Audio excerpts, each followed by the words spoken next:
It was a surprise and a little bit of a scary one to be asked to talk about my one day of meeting Fethullah Gulen. It's a very different story than what everyone else has talked about, and I'll just start.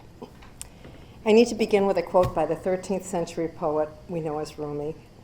"Be grateful for whoever comes," he said, "because each has been sent as a guide from beyond. If ever there was a guide from beyond, surely it was Fethullah Gulen." I only met him once, and my strong perception was that this possible guide from beyond was the saddest human being I had ever met. His face, his posture, his aura, composed as he was, revealed what I perceived to be a grief that I haven't forgotten. Fethullah Gulen agreed to an interview for my film Love is a Verb, and my producer Hakan arranged a meeting. The first meeting was canceled due to Mr. Gulen's precarious health. The second meeting looked like it too would be canceled, even though we were already in Pennsylvania and waiting impatiently in a hallway for his doctors to make a decision. I already knew of his life and his work in education and healthcare, the amazing diaspora of individuals he had influenced who risked their lives to do his work. I knew of his personal bravery in confronting dogma in education, politics, and religion.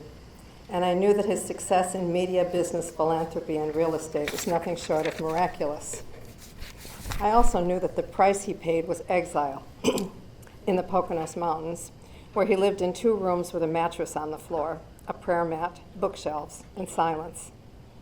As we waited, the people who lived and worked on the estate greeted us hesitantly. Everyone seemed a little nervous about whether or not Mr. Gulen would be available to us or not, and the buildup was more than a little overwhelming. Finally, someone called us into a large room, and we assumed our places to the left of his chair. I sat strategically next to his friend Sabahattin, a man who came in from Turkey for the occasion. The thinking was that in this seating plan, and indeed in Sabahattin's participation, was that if Mr. Gulen was uncomfortable with me, with the interview, that the kind face of his devoted friend would reassure him. Mr. Gulen strode in a few minutes later, but did not make eye contact with me. I was a little unnerved, and so I didn't get up to shake his hand. So here I was, I remember thinking at the time, in the presence of this revered, reviled, private man with an enormous public influence, and I saw how ill at ease he was with the unknown entity that was me. Gravely taking his seat without looking at me, Mr. Gulen was clearly not looking forward to our chat. I knew that he lived a life of the spirit, a life of the mind, reading, praying, preaching, and it made me think of my own life, one spent reading and praying, but also of experiences, enthusiasm, of questions, and freedoms lived out loud. I realized in that moment that my very being must have seemed noisy in such a quiet place, even though I hadn't said anything yet. Now I wonder what he thought about me on that day, a stranger, an American, a woman leaning forward expectantly without quite knowing what to expect. The interview was awkward. I asked my questions in English, Sabahattin translated for him, and then translated his answers for me.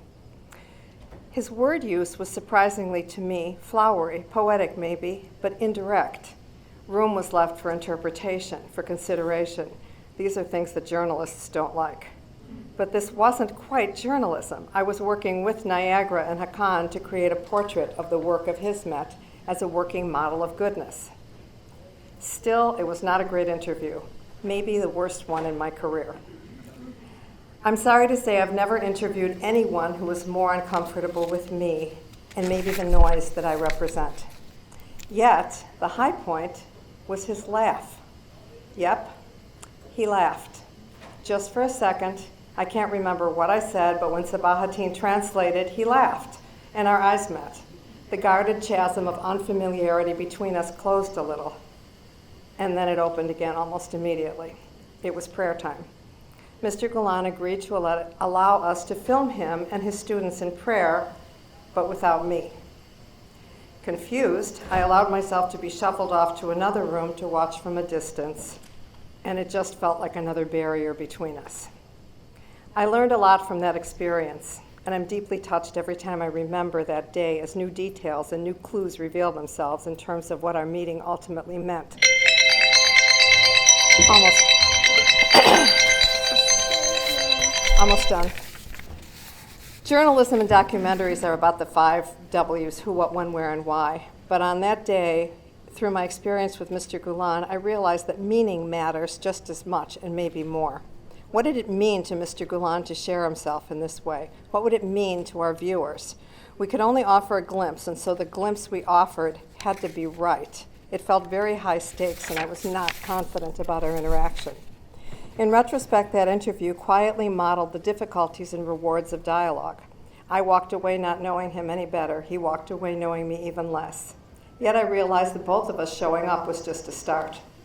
We live in a world oscillating between misunderstandings and violence, and there's only so much any one person can do, but we can all just show up and observe and try to understand each other.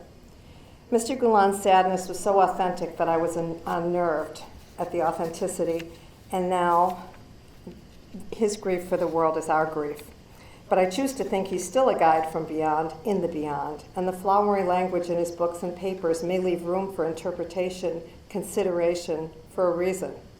Communication is hard and misunderstandings are easy, but trying, showing up, is a kind of necessary kindness. And so I'll close again with Rumi. Our death is our wedding with eternity. What's the secret? God is one. I pray that Mr. Gulen is at peace now, that he has discovered joy and the pleasure of laughing. And I pray that the rest of the world will now discover him.